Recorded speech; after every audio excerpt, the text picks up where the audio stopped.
Hello guys, this अभिषेक पांडे। जैसा कि आप जानते हैं कि हमारा एक यूट्यूब चैनल भी है जिसका नाम है टीचर्स टॉक इंडिया। काफ़ी लंबे समय से हम कोई एपिसोड शूट नहीं कर पा रहे थे बिकॉज ऑफ, आप ये जानते हैं कि ये मेरा सिर्फ इनोवेशन है, ना कि फुल टाइम असेसमेंट। तो जनरली मैं कोशिश करता हूँ कि समय समय पे कुछ अच्छे गेस्ट को मैं बुलाऊं कि जो भी हम उनसे बातें करें वो कहीं ना कहीं हमारे सोसाइटी के लिए, हमारे टीचर्स के लिए, हमारे स्टूडेंट्स के लिए और हमारे पेरेंट्स के लिए बेनिफिशियरी हो, क्योंकि इसका नाम ही है टीचर्स टॉक इंडिया। क्योंकि एक टीचर का रोल जो है ना, वो खुद से ट्रेंड होने से लेके, बच्चों को ट्रेन करने से लेके और पेरेंट को भी ट्रेन करने से ये पूरा का पूरा सर्कल एक कहीं ना कहीं फॉर्म होता है। तो आज बहुत दिनों के बाद हम ये एपिसोड दोबारा शूट करने जा रहे हैं, और जैसा कि मैंने आपको बताया कि बीच में कुछ ऐसे सर्कमस्टांसेस हुए थे कि मैं अपने दूसरे प्रोजेक्ट्स पे थोड़ा लग गया था, जिसकी वजह से हम ये शूट नहीं कर पाए थे। लेकिन हम कोशिश करेंगे कि आने वाले दिनों में रेगुलर कम से कम ये जो है पॉडकास्ट चलता रहे, जिससे कि हमारे जो व्यूअर्स हैं, जो टीचर्स टॉक इंडिया को पसंद करते हैं, कम से कम उनको कंटेंट मिलता रहे। सो गाइज, आज हमारे साथ हैं धवल सर। धवल सर के बारे में वो खुद तो बताएंगे ही, थोड़ा मैं उनके बारे में आपको थोड़ी सी बातें बता दूं। मैं धवल सर से आज से 10 या 12 साल पहले अप्रॉक्स में मिला था, एंड ये इतने दूरदर्शी हैं कि ये 10 साल बाद भी ये चीज़ को समझने के लिए आज ये मुझे बोले कि सर, कहीं ना कहीं मुझे हर इंसान जो कहीं ना कहीं सोसाइटी में कुछ अच्छा करता है उसको मैं अप्रिशिएट भी करता हूँ। जब मैं पहली बार गया था तो सर ने, मैं सेमिनार के लिए गया था मैं, कि सर मुझे आपके स्कूल में सेमिनार लेना है, कुछ टेस्ट कंडक्ट कराने हैं, एंड सर ने बिना किसी बहुत सारे क्वेश्चन के बोला कि सर आप लीजिए, हमारा पूरा सपोर्ट रहेगा। जनरली कभी भी कोई एक स्कूल का अथॉरिटी पर्सन जब अपने स्कूल में इस तरह की एक्टिविटी अलाउ करता है और वो सामने वाले को देख के कि भाई वो एक्टिविटी से कहीं कुछ गलत ना हो जाए, कुछ गलत मैसेज ना जाए, वो हमारे लिए सबसे ज़्यादा इंपॉर्टेंट है। तो सर को तो मैं उस समय थैंक यू बोला था, आज दोबारा थैंक यू बोलूँगा। तो हम धवल सर के बारे में जानेंगे और थोड़ा उनके जर्नी के भी बारे में जानेंगे। धवल सर जो हैं उमा विद्यालय में इस समय एडमिन हेड है। इनफैक्ट मैं बोलूँगा कि मोस्ट ऑफ जो हैंडलिंग है, अथॉरिटी पर्सन शायद सही शब्द होगा, धवल सर हैं। उमा विद्यालय हमारे बड़ौदा का काफ़ी रेपुटेड स्कूल है, और इसलिए भी वो रेपुटेड है क्योंकि वहाँ के बच्चे हर साल बहुत अच्छा स्कोर करते हैं। उनकी एकेडमिक्स और भी दूसरे एक्टिविटीज़ बहुत अच्छी, और साथ में वहाँ की ग्रीनरी सबसे इम्पॉर्टेंट है। ग्रीनरी बहुत अच्छा ही प्रमाइसेस बनाया गया है उमा विद्यालय का। तो कभी हमारे व्यूअर्स को मौका मिले तो प्लीज़ आप विजिट करिएगा। तो अब हम शुरू करते हैं इस डिस्कशन को। थैंक यू धवल सर कि आपने समय दिया हमको इस पॉडकास्ट के लिए, एंड अप्रिशिएट करने के लिए टीचर्स टॉक इंडिया को भी। Thank you. सो सर, पहले तो पहला सवाल सबसे इम्पोर्टेंट है कि आप अपनी जर्नी के बारे में बताइए कि आपने कब से शुरू किया और कितने साल हो गए, फिर will start other questions. Abhishek ji, ऐसा है कि एजुकेशन फील्ड की अगर मैं मेरी बात करूं तो मेरा एजुकेशन फील्ड, मेरा 12th स्टैंडर्ड का स्टडी कंप्लीट हुआ। उसके तुरंत एक साल बाद, मतलब आप बोल सकते हो कि 1994 से मेरा एजुकेशन फील्ड में काम चालू हो गया। क्या बात है। एजुकेशन सर उस समय मैं 5 साल का था। जी जी। एजुकेशन फील्ड में आना मेरा पैशन था जी। बिफोर एजुकेशन फैमिली की नीड थी, हमारी पर्सनल कुछ नीड थी फाइनेंशियल, उसकी वजह से ग्रेजुएशन और पोस्ट ग्रेजुएशन कंप्लीट करने के बाद हमने कई प्राइवेट कंपनी में काम किया एज अ मार्केटिंग पर्सन। वहाँ पर हम फील्ड में घूमे और वहाँ से जो भी एक्सपीरियंस पाया, लेकिन हृदय में पहले से एजुकेशन के प्रति जो एक लगाव था, तो जब भी संडे या छुट्टी के दिन काम मिलता था तब सोसाइटी में, मैं पहले अहमदाबाद से, मैं आपको बता दूं कि मैं अहमदाबाद में मेरी स्कूल की पढ़ाई की और मेरा कॉलेज का मेरा जो फर्स्ट ईयर है वो मैंने अहमदाबाद से कंप्लीट किया। तो जब भी छुट्टी मिलती थी या तो सब लोगों का ऐसा है कि छुट्टी मिले तो फैमिली के साथ में प्लानिंग करो, ये करो, लेकिन मेरा ऐसा था कि मेरे जो कुछ दोस्त थे उनके छोटे बच्चे हैं या छोटे भाई बहन हैं, तो उनको मैं थोड़ा बहुत पढ़ाता था। मैंने, अभिषेक जी आपकी जानकारी के लिए बता दूं, मैंने केजी वाले बच्चों को भी पढ़ाया है और मैंने 11-12 स्टैंडर्ड के बच्चों को भी पढ़ाया है। तो ये जस्ट पैशन था। कभी किसी ने मुझे ऐसा बोला कि यार जब तेरा पैशन एजुकेशन है तो तू मार्केटिंग में क्या कर रहा है। अच्छा। उस वक्त वो बात को मैंने इतना सीरियसली नहीं लिया, लेकिन मार्केटिंग में काम करते करते कुछ समय बाद मुझे ऐसा फील हुआ कि मुझे फुल टाइम टीचिंग में आना जरूरी है। जी, जी, जी। तो वही फिर मैंने डिसीजन ले लिया। ओके। अच्छी गली मार्केटिंग की जॉब थी, अच्छे कमाते थे, घर में हेल्पफुल भी होते थे, जी जी वो छोड़ दिया। जी और एजुकेशन के प्रति तो सबसे पहले एजुकेशन फील्ड में स्कूल में अगर आपको जॉब करना है जी जी तो हमारी समझ ये कहती थी कि आपके पास में एजुकेशन का क्वालिफिकेशन होना चाहिए, जी। तो बीएड। तो जी, मैंने जी, बीएड जी। ज्वाइन किया। ओके। आपको सरप्राइज लगेगा, जब मैंने बीएड ज्वाइन किया तो मेरे साथ में पढ़ने वाले जो बच्चे थे ना, वो 22 या 23 साल की उम्र के थे। ओके। और उस वक्त मैं करीब 30 या 31 साल का क्या था। बात है, मतलब ये 10 साल का कम, डिफरेंस क्योंकि 10 साल का गैप था मेरा ग्रेजुएशन और हम्म, उसके बाद बीएड में वाले 10 के साल बीच का में। जी गैप जी था। जी जी। तो कहीं ना कहीं मुझे ऐसा फील होता था कि, लेकिन वो कॉम्प्लेक्स को मैंने वहां पे हावी नहीं होने दिया। मैंने उस वक्त ऐसा सोचा कि मैं इन लोगों से जब 8-10 साल बड़ा हूं ना, तो सबसे ज्यादा रिस्पॉन्सिबिलिटी भी मेरी है कि मेरे को इन सब लोगों को ग्रूम करने की जिम्मेदारी आ सकती है। उस वक्त जो बच्चे मुझे प्राइवेट बीएड अगर आप करते हो तो आपके उसमें एक असेसमेंट होता है जिसमें आपको लेसन देने जाना होता है अलग अलग स्कूलों में। तो जब भी मैं लेसन देने जाता था तो मेरा वहाँ पे कॉन्फिडेंस और मेरा जिस हिसाब से प्रेजेंटेशन होता था ना, वो मेरे ही बीएड के सहाध्यायियों के लिए, उनके लिए इंस्पिरेशन होता था कि चलो इससे कुछ ना कुछ सीखते हैं। मैं उनकी तरह पेपर वर्क में बहुत इतना माहिर नहीं था ना, मैं बहुत अच्छा प्रेजेंटेशन बनाता था क्योंकि वो कंप्यूटर युग वाले बच्चे थे, मेरे से काफी अच्छा कंप्यूटर कर लेते थे, तो काफी अच्छी जानकारी उनकी उसमें थी।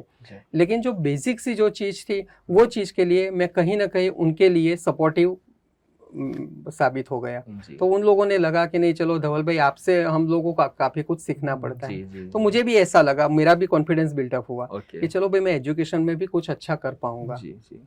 और उसके बाद से बीएड कंप्लीट हुआ। उसके बाद से बस कौन से साल की बात है सर ये? बीएड मेरा जो कंप्लीट हुआ वो 2007 में कंप्लीट हुआ। Okay okay. तो उसके फर्स्ट जॉब उसके बाद? फर्स्ट जॉब उसके बाद में यहाँ पर मेरा ज्यादातर फैमिली बड़ौदा में रहता था, तो सबकी उम्मीद थी कि हम लोग भी सब फैमिली के साथ में रहे। तो मैंने बड़ौदा आया और बड़ौदा में उस वक्त मैंने जब मेरा यहाँ पे जॉब सर्च करना स्टार्ट हुआ, हालांकि मेरा कोई ऐसा विजन नहीं था कि मुझे गवर्नमेंट जॉब मिले, और नहीं मैं ऐसा अपने आप के लिए ऐसा कोई गोल गवर्नमेंट जॉब करना है ऐसा लेके चलता था। बस एक था कि मुझे पढ़ाने का मौका मिले। तो जब भी मैं आया तो अलग अलग जगह पे प्राइवेट इंस्टीट्यूट से लेके स्कूलों में मिलने जाता था पर्सनल, वहाँ पर जो भी डिपार्टमेंट को हेड करते हैं उनको। और ऐसे ही एक बार उमा विद्यालय मैं पहुँच गया। उमा विद्यालय जब पहुँच गए तब वहाँ पर उस वक्त जिस पोजीशन को आज मैं हेड कर रहा हूँ, वहाँ पर उस वक्त जो सर हेड कर रहे थे, उन्होंने बोला कि हमारे यहाँ बिना डेमोस्ट्रेशन हम किसी को सिलेक्ट नहीं करते हैं। मैंने उनको बोला कि सर आप जब बोलो तब मैं डेमो देने के लिए रेडी हूँ। तो उन्होंने मौका दिया और ऑन द स्पॉट उन्होंने जाते जाते मुझे बोल दिया तू कब से ज्वाइन कर सकता है। मैंने बोला सर अगर आप आज बोलो तो मैं आज से कर सकता हूँ। तो मैंने वहाँ पे ज्वाइन किया एज अ मैथ्स और साइंस टीचर। और उसके बाद से मेरा उमा विद्यालय से जो जुड़ना हुआ। तो पहली जो स्कूल जॉब थी वो उमा विद्यालय ही थी। एग्जैक्टली। और स्टिल उमा विद्यालय मुझे अभी भी लग रहा है कि जब समाप्ति होगा तो भी उमा विद्यालय होगा और आखिरी होगा। I hope so.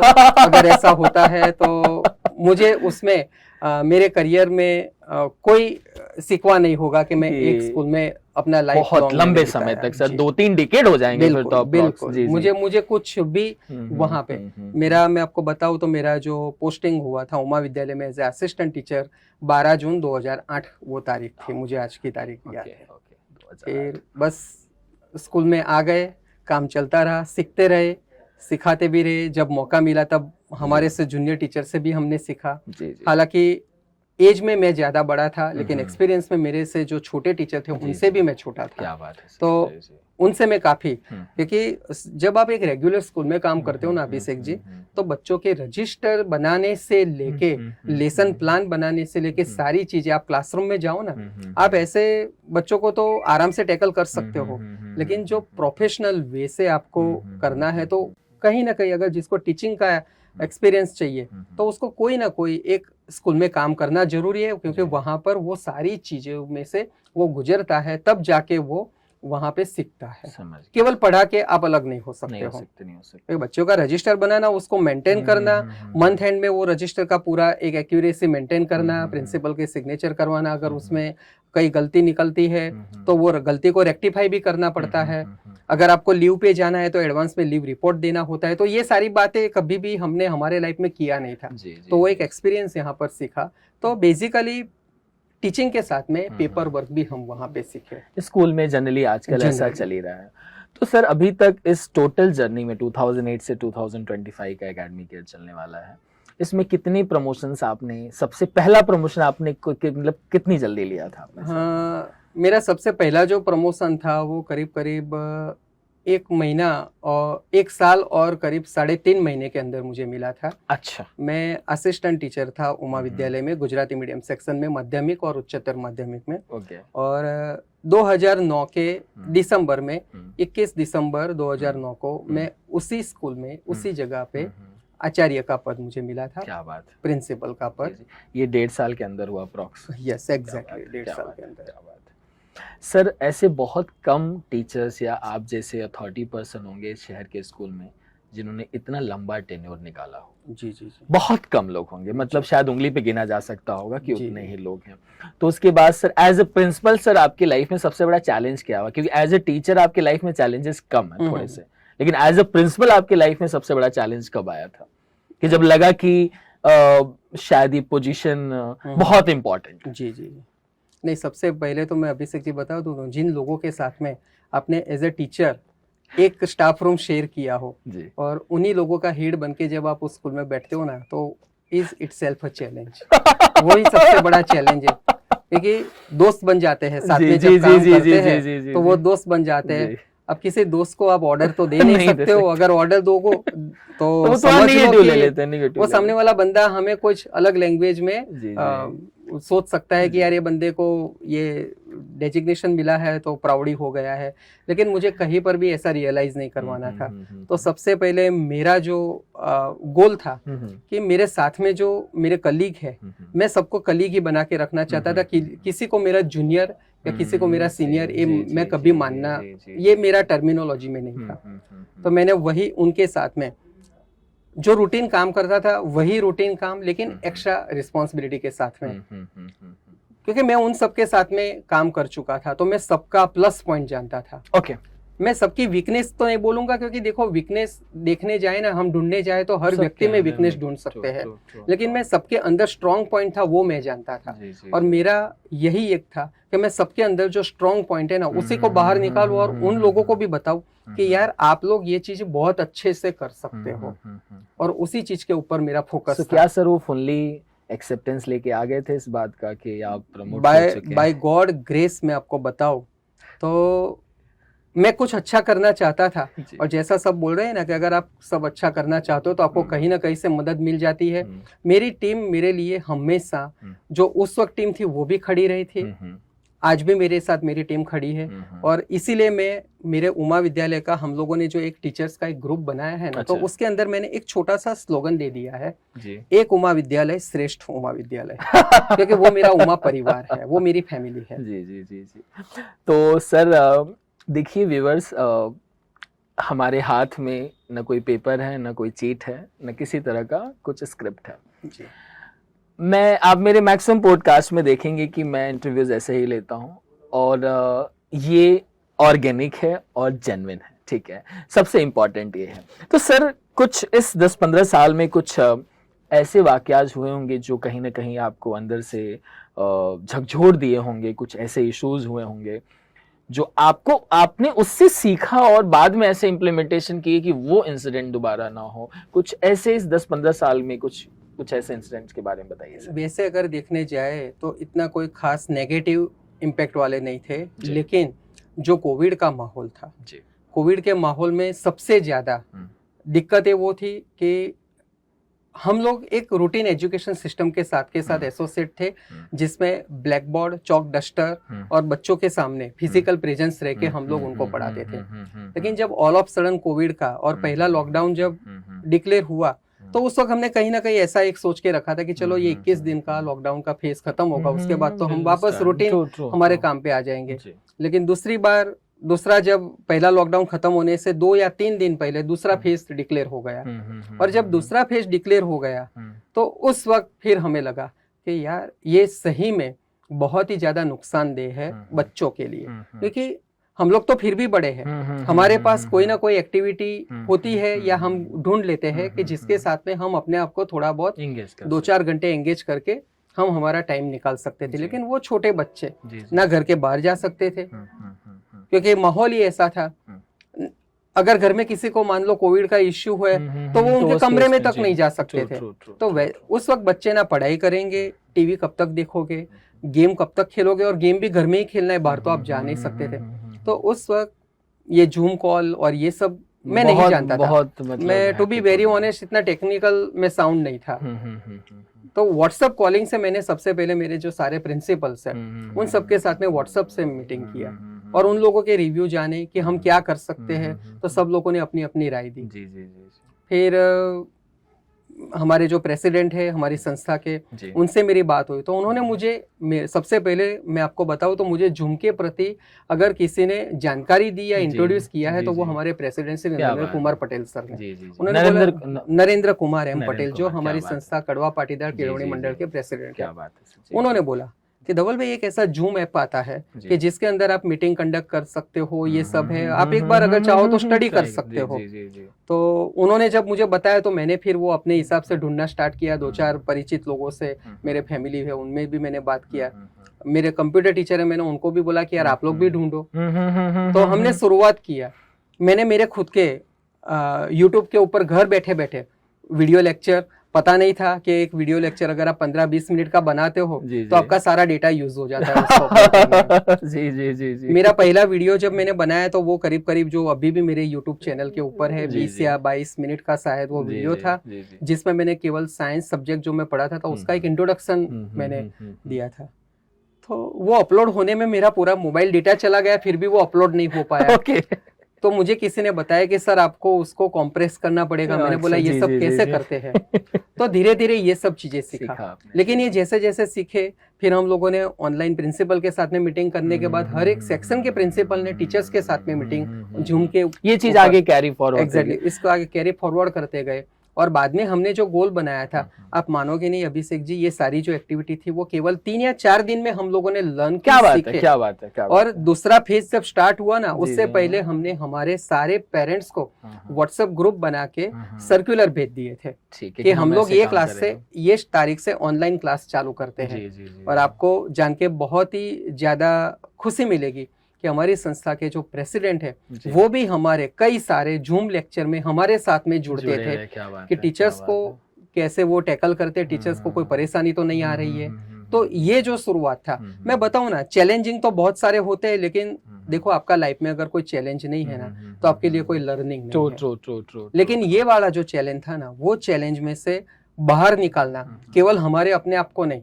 मैं बताऊं, जब दिन में 2 लेक्चर 3 लेक्चर, शुरुआत हमने 2 लेक्चर से किया, फिर 3 लेक्चर, फिर 4 लेक्चर, फिर हमने 6-6 लेक्चर का प्रावधान किया।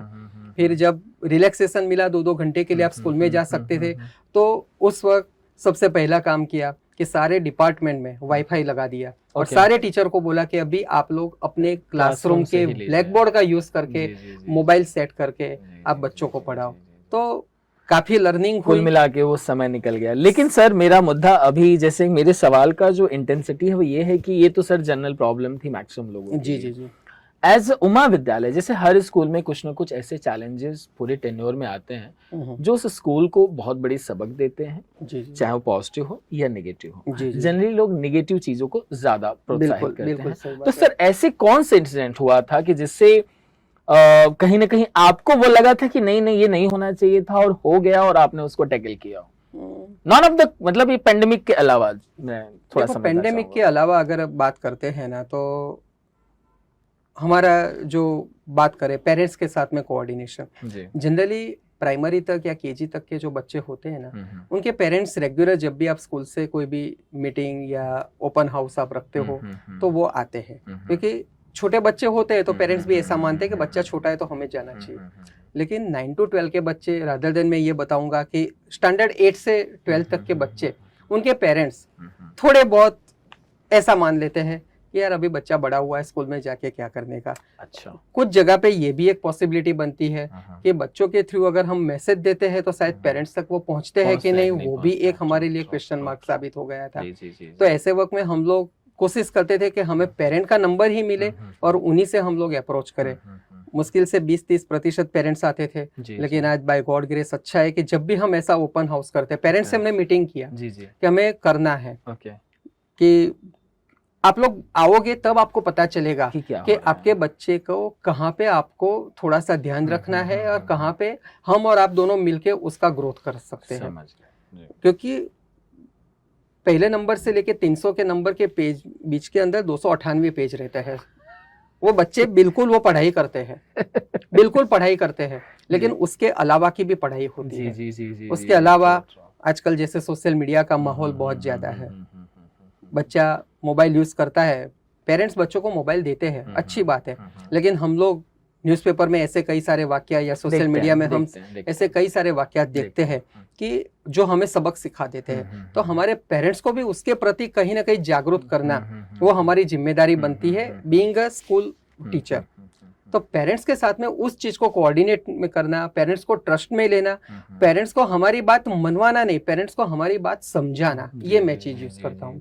तो वो बहुत चैलेंजिंग था, और खास करके बड़े बच्चों के लिए। 9-10 के लिए फिर भी वो थोड़ा बहुत आसान रहता है, लेकिन कभी ऐसा होता है कि बहुत गंदा आर्ग्यू हो गया हो, मतलब कभी एक्सेप्शनल कभी हुआ हो? आर्ग्यू इतना तो गंदा तो नहीं बोल सकते, हीटेड आर्ग्यू नहीं, लेकिन पेरेंट्स ऐसा बोलते हैं कि यार आप हमारे बच्चे की टेंशन मत लो ना, वो कई बार हम संभाल लेंगे, हम देख लेते हैं। मैं मेरे बच्चे को मोबाइल देता हूँ तो उसकी जिम्मेदारी पे देता हूँ। और ये लाइन सुन के आपको कैसा महसूस होता है? नहीं, अंदर से, हाँ वैसे तो आप एक्सप्रेशन नॉर्मली होगा, अंदर से कैसा लगता है? ऑनेस्टली हमें ऐसा लगता है कि ये पेरेंट्स बहुत इररिस्पॉन्सिबल बात कर रहा है, बहुत कर रहा है। क्योंकि मैं भी मानता हूँ कि बच्चे, कई सारे बच्चे 11th-12th में अपने स्कूल से उनके घर का डिस्टेंस थोड़ा दूर होता है, और मैं उसको थोड़ा दूर के, अगर 5-6 किलोमीटर 10 किलोमीटर भी दूर अगर है ना, तो वो ज्यादा दूर नहीं होता है आज की तारीख में, क्योंकि बच्चों के पास में ट्रांसपोर्टेशन सुविधा है, अच्छी अवेलेबल है, उनके खुद के व्हीकल होते हैं, या तो पब्लिक ट्रांसपोर्टेशन भी उतने इजीली अवेलेबल है। तो अगर वो चाहे तो उसमें आराम से आ जा सकते हैं। लेकिन मोबाइल फोन की आदतें जो है ना, वो बच्चों को, मैं ऐसा नहीं कहता हूँ कि बच्चों को मोबाइल से दूर रखो, क्योंकि मोबाइल फोन का अगर सही यूटिलाइज कोई करता है तो बहुत अच्छे से यूज कर सकते हैं, बहुत अच्छे से यूज कर सकते हैं।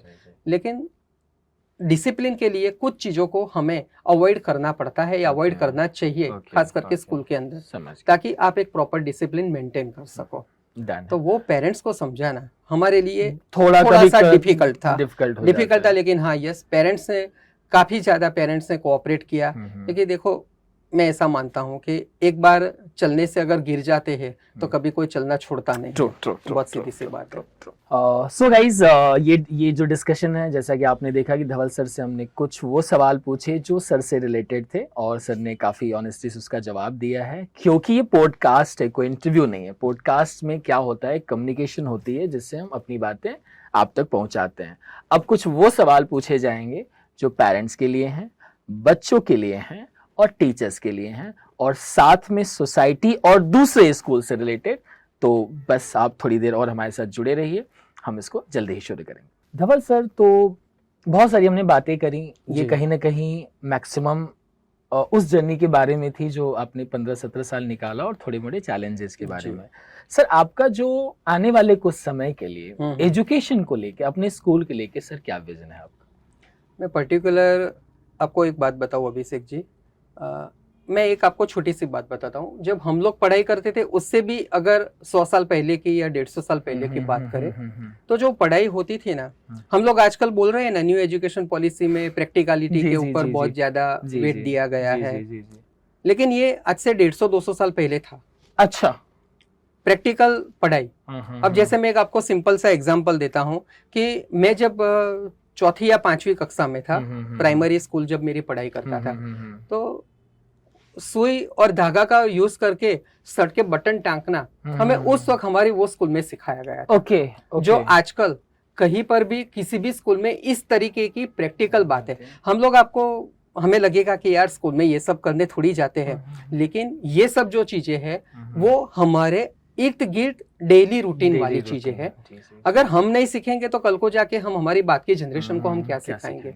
मैंने ये जस्ट एक छोटा सा एग्जांपल दिया कि शर्ट में बटन टांकना, वो उसमें कोई रॉकेट साइंस नहीं है, वो कोई बहुत बड़ी बात नहीं है। लेकिन मैं आज भी आपको, अभिषेक जी, आप अपने 10 बच्चों को चैलेंज दे सकते हो, 2 मिनट का टाइम दे के वो सुई के अंदर वो धागा परोए, नहीं हो पाया। 10 में से शायद हो एक सकता हाथ है दो 8 कर बच्चे फेल होंगे, 2 जी, मिनट के अंदर वो नहीं कर जी, पाएंगे। जी, जी, हो जी, सकता है 2 बच्चे कर भी देंगे, जी, जी, जी, जी, जी, जी। लेकिन वो धागा परो के बटन को टांकना ये भी एक आर्ट है। आठ है, आठ है, आठ है, ये आठ है। प्रैक्टिकल चीजें आजकल के बच्चे को कहाँ कुछ सीखने लोगों को को मिलता लगता है है। कि ये काम दर्जी का है तो हम क्यों करेंगे ये इसे? माइंडसेट है, शर्ट का बटन अगर टूट जाता है तो वो घर में मम्मी या बड़ी दीदी है वही ठीक करेगी, जी, जी, हमारा जी, काम जी, नहीं है। जी, जी, जी, आजकल जी, के जी। बच्चे अपनी बैग तक को प्रॉपर, स्कूल बैग तक को भी वो प्रॉपर अरेंज नहीं कर सकते हैं। मतलब आप शायद इनडायरेक्टली ये बोल रहे हैं कि होम साइंस की भी ट्रेनिंग दे देनी बिल्कुल चाहिए। होनी चाहिए, बिल्कुल होनी चाहिए, और वो भी स्टार्टिंग से पहली प्रॉपर कक्षा तरीके से, होनी वेल चाहिए। ऑर्गेनाइज तरीके से। पहली कक्षा से होनी चाहिए। हम्म। हम लोग कई बार, मैं आपको बताऊं अभिषेक जी, कई बार ऐसा हम लोग जब दूसरों के साथ में बातचीत करते हैं ना, तो हम लोग करते हैं कि यार हमारे देश में ये डिसिप्लिन नहीं है, और जब तक ये डिसिप्लिन, भैया वो डिसिप्लिन लाने के लिए हमने क्या कोशिशें की है, वो भी तो एक क्वेश्चन मार्क है ना। मैंने कहीं पे कोई एक वीडियो देखा था, काफी इंप्रेसिव वीडियो था, जापान का था, कि बच्चे जब भी वो स्कूल में जाते थे, पहली या दूसरी कक्षा के ही शायद होंगे, क्योंकि हाइट बॉडी से मैं जज कर सकता हूँ, ज्यादा तो मैं नहीं बता सकता हूँ कि कितनी वो सही था कि नहीं, लेकिन वहां पे क्लासरूम क्लीननेस को लेके वो लोग बहुत ही ज्यादा, वहां पे कोई स्वीपर नहीं होता है, बच्चे खुद अपनी जगह साफ कर देते हैं, खुद अपना क्लासरूम सफाई कर देते हैं, और वहां पर कोई पेरेंट्स को मैंने complain higher authority education department को करके जाते मैंने देखा नहीं। हालांकि मैं कभी जापान नहीं गया हूं, मैंने भी ये कहीं सोशल मीडिया से देखा था, और मैंने ये जब देखा तो मैं खुद इंप्रेस हो गया कि यार ये सब तो होना चाहिए। हम लोग हमारे घर को जब साफ रख सकते हैं तो वो स्कूल भी 5 या 6 घंटे के लिए सब बच्चों का, केवल हमारा सर, नहीं, एक सब तरह बच्चों का वो घर जैसा ही है, बिल्कुल विद्या घर का है, मंदिर है, बिल्कुल वो कहीं ना घर कहीं है। मानना ही चाहिए।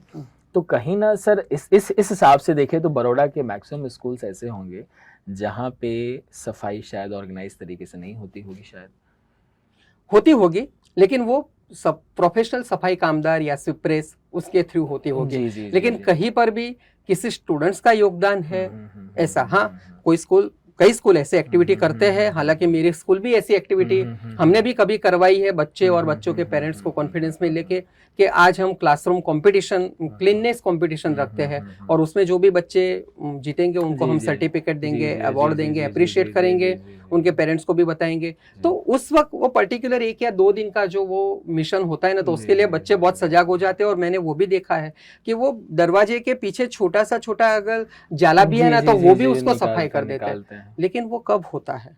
2 या 3 दिन के लिए, लंबे समय के लिए नहीं होता वो क्यों पूरे साल के लिए नहीं होता है। तो कुल मिला के सर आपका विजन को हम इसी से कोरिलेट कर देते हैं कि आप चाहते हैं कि हर बच्चा 360 डिग्री होम साइंस वाला, मतलब पढ़ाई में भी उतना ही सजग रहे जितना कि इन सारी चीजों में। जी। दूसरी बात मैं ये बताना चाहूंगा कि हालांकि जो अगेन मैं आपको बताऊंगा कि हमारे प्रेसिडेंट जो है उनका तो एक ड्रीम था जी, लेकिन मेरा खुद का भी ड्रीम था, लेकिन इनफैक्ट मेरा बताऊं तो मेरा वो ड्रीम मुझे दिखाने का काम कहीं ना कहीं उसके लिए अगर प्रेरित किया है ना, तो वो हमारे प्रेसिडेंट श्री नरेंद्र पटेल सर ने किया है कि स्कूल में एनसीसी होनी चाहिए। ओके, एनसीसी जी। हमारे स्कूल में एनसीसी नहीं था, उसके लिए हम लगातार सर कई साल से कोशिशें कर रहे थे। आपको थोड़ा सा सरप्राइज लगेगा, मेरे पास उसके लिए कोई सही इंफॉर्मेशन थी कि नहीं मैंने वो नहीं देखा, लेकिन मैंने भी गूगल किया और गूगल से मैंने पीएमओ का ईमेल नंबर ढूंढ निकाला और उसके ऊपर मैंने मेल आईडी डाला कि एनसीसी क्यों होना चाहिए और किस एज के बच्चों से स्टार्ट हो जाना चाहिए। मैंने वो भी किया,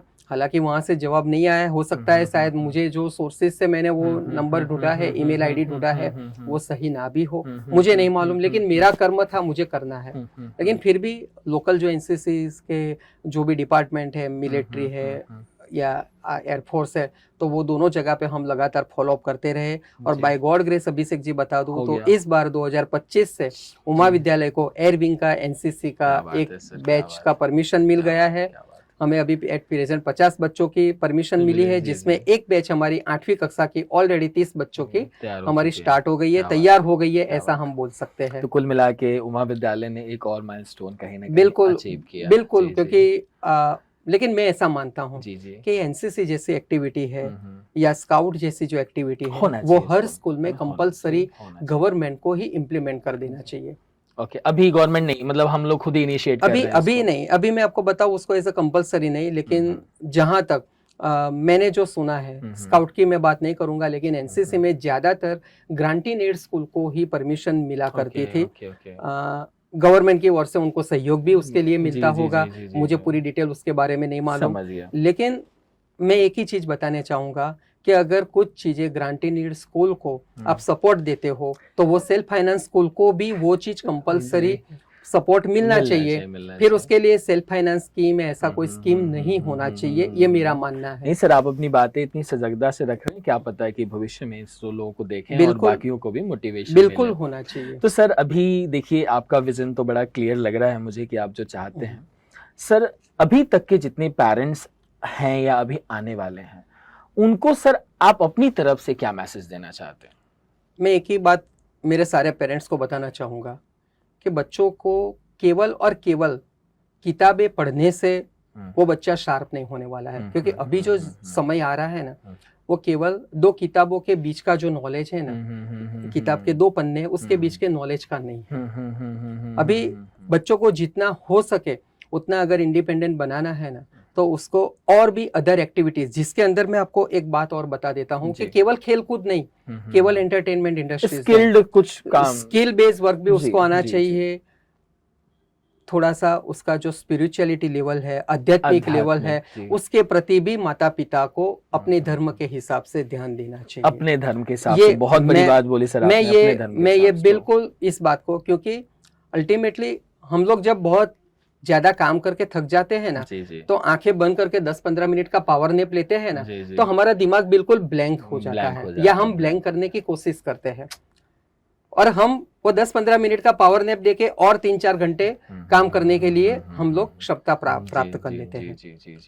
बच्चों को छोटी एज से इन सब चीजों के प्रति लगाव होना जरूरी है, और वो लगाव केवल स्कूल से नहीं होता है, उसके लिए घर का माहौल भी ऐसा होना चाहिए, पेरेंट्स को भी उसके प्रति जागरूक रहना पड़ेगा। मैं तो सर इतना भी बोलूंगा कि किसी का 1 BHK भी घर है, वो भी उतना ही स्पिरिचुअल और उतना ही बेहतर माहौल अपने घर को बना सकता है जितना कि बंगलो वाला इंसान। बिल्कुल ठीक है। कुछ लोग, हमारे पेरेंट्स कहीं ना कहीं इनसिक्योरिटी में परेशान होते हैं, अरे हमारा घर छोटा है तो हम कैसे इतनी सारी चीज़ें कर पाएंगे।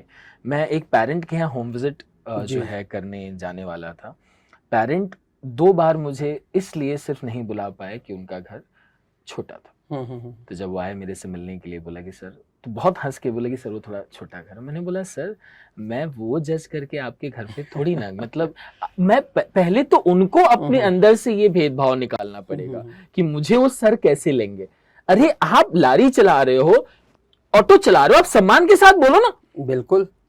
आप इसमें क्यों हिचक रहे हो कि मैं लारी चलाता हूँ, मैं सब्जी बेचता हूँ, मैं झाड़ू मारता हूँ। आप अपनी बात सम्मान से रखिए, कोई प्रॉब्लम नहीं है, हम आपको बिल्कुल जज नहीं कर रहे हैं, और आप वही तो बोल रहे हैं सर। आपकी इस बात में मैं एक छोटी सी मेरी बात ऐड करना चाहूंगा जी। अगर जिन पेरेंट्स को अगर ऐसा लगता है या कॉम्प्लेक्स फील होता है कि मेरा घर छोटा है, मेरी जगह इतनी छोटी है कि मैं लोगों को बुला नहीं सकता हूं, तो आप सबकी जानकारी लेके मैं बता दूं, मैं करीब करीब बड़ोड़ा में ही 9 साल तक 1 रूम किचन के घर में मेरी फैमिली के साथ में, जिसमें मेरी वाइफ, मेरी छोटी बेटी और मेरे माताजी भी, हम 4 लोग 1 रूम किचन ये सीखने वाली बात है सर, और उससे मुझे कोई शर्म नहीं महसूस होती थी ना। मेरे सर जो हमारा है हम उस पे क्यों शर्म करें? कोई रिक्शा चला रहा है, बोले हम ऑटो ड्राइवर हैं, किस बात का शर्म है? कभी कभी सर बच्चे भी ये कॉम्प्लेक्स फील करते हैं, क्लास में बताते हो, क्या करते हैं आपके पापा? तो नहीं बताते हूँ, सही बात, उनको बताना चाहिए मेरे पापा ऑटो ड्राइवर है, और कोई बच्चा इस बात का मजाक बिल्कुल नहीं उड़ाएगा, और अगर उड़ा रहा है तो तुमको खुश होना चाहिए कि वो 1 नंबर का, कहीं ना कहीं उसकी बुद्धि का असर बहुत कमजोर है। फिर नहीं, बुद्धि का असर ऐसा नहीं, वो फिर ऐसा हम बोल सकते हैं कि शायद वो जो दूसरा बच्चा उस बात के लिए मजाक उड़ाता है ना, तो उसको कहीं ना कहीं उसके लिए प्रॉपर नॉलेज नहीं दी गई है, और वो नॉलेज संस्कार शायद बोल सकते हैं। संस्कार बहुत बड़ा शब्द हो जाता है, संस्कार को मैं संस्कार जैसे शब्द को वो बहुत प्रॉपर जगह पे प्रॉपर तरीके से यूज करना चाहिए, क्योंकि वो हमारे भारत देश का, सनातन का बहुत ही वैल्यूएबल वर्ड्स है, उसको ऐसे ही वेस्ट नहीं करना चाहिए, ये मेरा पर्सनल मानना है। अगर किसी को किसी चीज के प्रति अभिव्यक्ति कराने के लिए संस्कार हर जगह पे हम यूज करेंगे ना, तो वो शब्द को शायद हम इम्पोर्टेंस नहीं शायद देते हम हैं। उसकी वैल्यू मैं ऐसा मानता हूँ कि उसकी वैल्यू करने वो बहुत बड़ा आजकल शब्द तो है। सर बहुत जगह एक ही चीज बोला जा वो रहा है, 3.5 संस्कार लीटर की कमी है, यस यस संस्कार की कमी है, नॉर्मल सा चल रहा वो है आजकल 3.5 अक्षरों का लेकिन बहुत बड़ा वैल्यू वाला जी, शब्द जी, है, तो जी, उसको जी, ऐसे ही जी, वेस्ट नहीं करना चाहिए, जी, ये मेरा जी। पर्सनल तो ओपिनियन। कुल मिला के बच्चे जो बुलिंग करते हैं उनको इस बात को समझना चाहिए कि आप उसके पेरेंट को बुल नहीं कर रहे हैं, जी, कहीं ना जी। कहीं आप उस बच्चे को अंदर से तोड़ने की कोशिश बिल्कुल, कर रहे हैं, मुझे बिल्कुल, ऐसा कहीं बिल्कुल। लगता है। तो सर कुल मिला के पेरेंट्स को तो ये बात समझ में आई गई है। अब सर आपसे जितने भी टीचर्स अभी तक ट्रेन हुए हैं, जो हैं, चले गए हैं, जो आएंगे, जी उनके लिए सर क्या मैसेज देना चाहेंगे आप? सर, मैं सारे टीचर्स के लिए मैं एक ही बात बोलूँगा कि आप लोगों ने अब तक जो पढ़ाई की है, आप में कुछ जज्बा था टीचर बनने का, इसीलिए आप लोगों ने, आप टीचर बने हो जी। बाय चॉइस बने हो, बाय फोर्स नहीं बने हो। जी जी ये जी, चीज जी, को जी, सबसे जी। पहले अपने पहले वो दिमाग में डाल इम्प्लीमेंट दो। कर ले, अंदर से डाल ले। जी क्योंकि जी जी मैं अगर टीचर बना हूं तो मैं बाय चॉइस बना हूं, बाय फोर्स नहीं बना हूं। जी जी जी। ये सबसे पहले सारे टीचर को अपने दिमाग में डाल देना चाहिए, और इसीलिए उनके जो ये नोबल प्रोफेशन है टीचिंग, उसको बहुत ही ज्यादा वैल्यू करना चाहिए, रिस्पेक्ट देना चाहिए। मैं ये नहीं कर सकता हूं, मैं वो नहीं कर सकता हूं, ये वाली चीजें आपके प्रोफेशन के प्रति अगर आप लोग निकालते हो ना, तो कहीं ना कहीं आप लोग अपने आप के लिए जस्टिफिकेशन, बहुत सारे लोग सर इसको एज अ जॉब ले रहे हैं, Yes, एज अ बिल्कुल। नोबल प्रोफेशन नहीं ले रहे बिल्कुल, हैं। ये बिल्कुल। सिर्फ कहने के लिए नोबल प्रोफेशन हो गया है। मैं आपको सर बताऊं ना, तो एक ऐसा आजकल एक मीथ चल रहा है, मैं मीथ बोलूंगा, कि जिसको कहीं पे जॉब नहीं मिलती है ना, वो टीचिंग लाइन में आ जाता है। और एक्चुअली हो भी रहा है, ये मीथ है हो रहा मेरे है। हिसाब से। नहीं, मैं इस अभी पे ये आऊंगा जी। आप जो बोल रहे हो ना, वो क्यों आऊंगा, मैं आपको, जब टीचर बनने के लिए प्रॉपर ग्रेजुएशन या पोस्ट ग्रेजुएशन के जी, बाद जी। एक प्रॉपर एजुकेशन की डिग्री आपको, जो पहले 1 साल की थी अब आज 2 साल की जी, है, जी, वो आपको करनी पड़ती है। जी।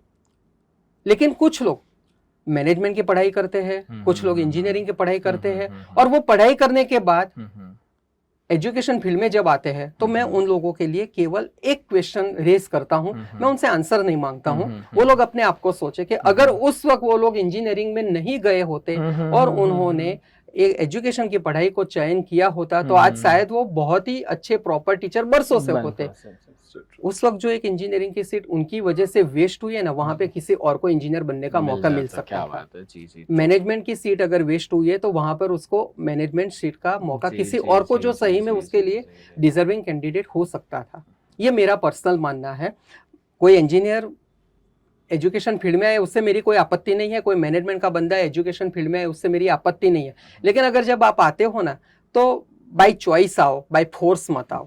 बहुत सीधी सी बात है। लेकिन सर हमने एक सर्वे कराया था लास्ट टू लास्ट ईयर, उसमें कुछ 40-50 टीचर थे, उसमें से 50-60% टीचर जो फीमेल थे और कुछ मेल भी थे जी। मेल को तो लगता है कि उनको घर चलाना है। मैं इसमें फीमेल को भी एक इक्विवेलेंट तरीके से देखता हूँ कि आज जो फीमेल्स जो भी टीचर्स बनी हैं, वो अपने जब बच्चों को पढ़ाती हैं स्पेशली, और दूसरे के भी बच्चों को, तो एक मेल पर्सन से ज्यादा सजग होती हैं, ज्यादा अलर्ट होती हैं। बिल्कुल।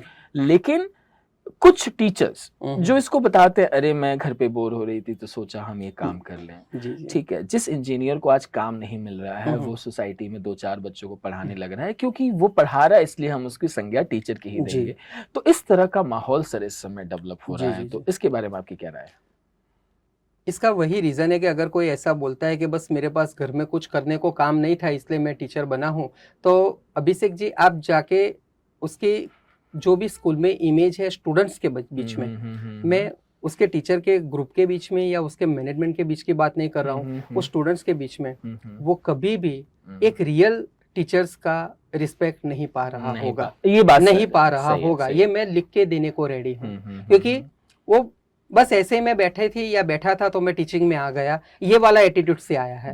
अगर ये वाला एटीट्यूड रख के आप वो जाते हो ना, तो आप कभी भी उस प्रोफेशन को जस्टिस नहीं दे पाओगे। और सर जिन बच्चों को काम नहीं मिल रहा है, जो इंजीनियरिंग कर ले रहे हैं, तो वो छोटे मोटे पॉकेट मनी के लिए जो टीचर बने हैं, ऐसे लोगों के बारे में आपकी क्या राय है?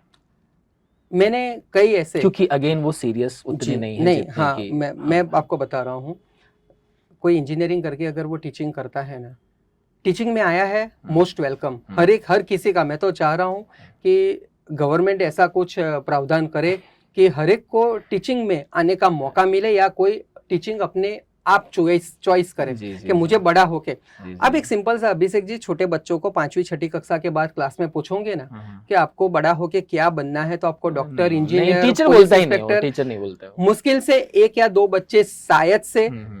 टीचर बोलेंगे, शायद से मुझे टीचिंग फील्ड में आना है। लेकिन या तो किसी को डॉक्टर बनना है, किसी को इंजीनियर बनना है, किसी को पायलट बनना है, लेकिन किसी को टीचर नहीं बनना है। क्यों नहीं बनना है? तो उसके लिए वो टीचर ही रिस्पॉन्सिबल है कि इस बात के लिए कन्विंस नहीं कर पाया कि देखो I am in a good position. मैं आज आप लोगों को पढ़ा रहा हूं तो कल मेरे बच्चे भी टीचर बने। अगर मैं मेरे 2 बच्चों को भी कन्विंस नहीं कर पा रहा हूं ना, तो मैं फेल हूं, मैं मेरे प्रोफेशन में फेल हूं। ये मेरा पर्सनल मानना है। जी जी जी, कोई नहीं सर, तो 2 सवाल और उसके साथ हम इंटरव्यू एंड करेंगे। कहीं ना कहीं सर वो टीचर को ideally as a financial fit नहीं देखता कि ये टीचर जो है जितना कमा रहे होंगे इतने में तो हम कुछ कर नहीं पाएंगे।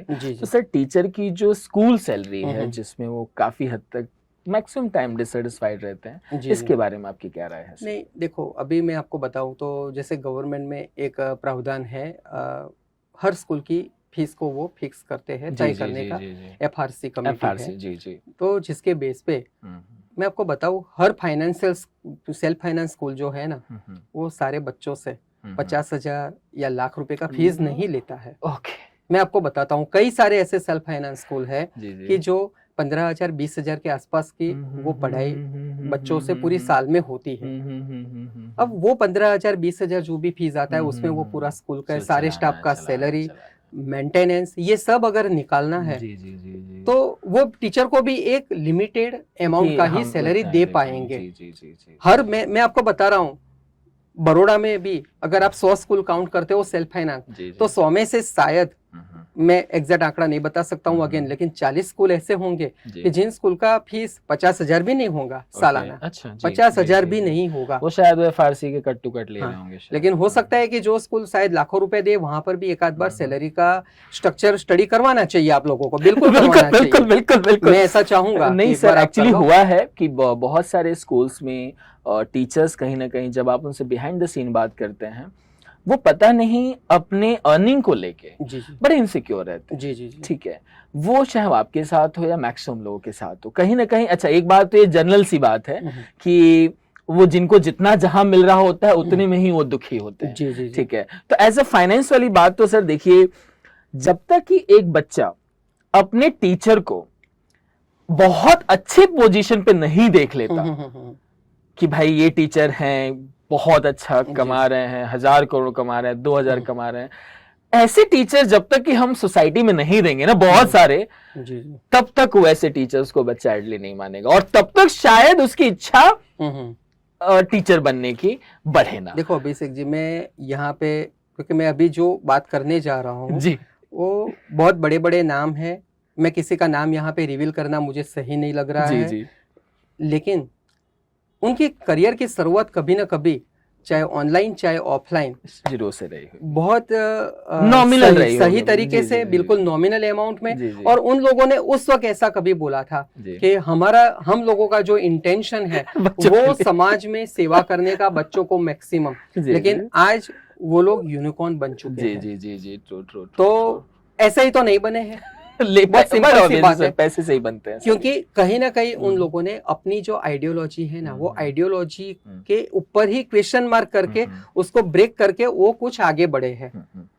अगर आपका सेवा का उद्देश्य है, बिल्कुल मैं भी सेवा करना चाहता हूं, लेकिन मैं साथ में ये भी कहूंगा कि मेरे घर प्रति, मेरे घर की जिम्मेदारी है, तो वो जिम्मेदारी को भी जस्टिफाई करना मेरा ही जॉब है।